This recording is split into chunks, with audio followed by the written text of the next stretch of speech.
আসসালামু আলাইকুম ওয়া রাহমাতুল্লাহি ওয়া বারাকাতুহু। মোহাম্মদ আরামুল শিমুল বলতেছিলাম ইউরোপের দেশ পোল্যান্ড থেকে।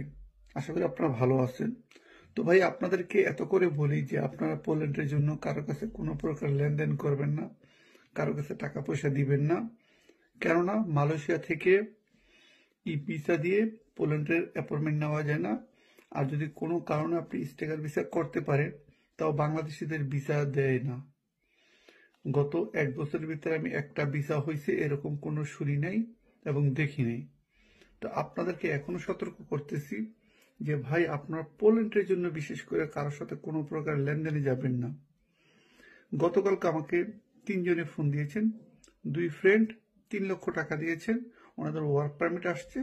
এখন ওনাদেরকে নয় ছয় বলতেছে আজকে না কালকে, কালকে না পরশু আমরা ব্যবস্থা করতেছি, হবে আজ না কাল। ভাই আমি বলে দিই ভাই হবে না হবে না হবে না। আরেক ভাই ফোন দিচ্ছেন, ভাই আমিও তো অনেকগুলো টাকা দিয়ে রাখছি, এখন কি করব। আমি তো ভাই আমার ভিডিওগুলো আপনারা দেখেন, আমার কথাটা একটু বিশ্বাস করেন যে মালয়েশিয়াতে যারা আছেন, বিশেষ করে মালয়েশিয়াতে যারা আছেন তাদেরকে পোল্যান্ডের ভিসা দিচ্ছে না।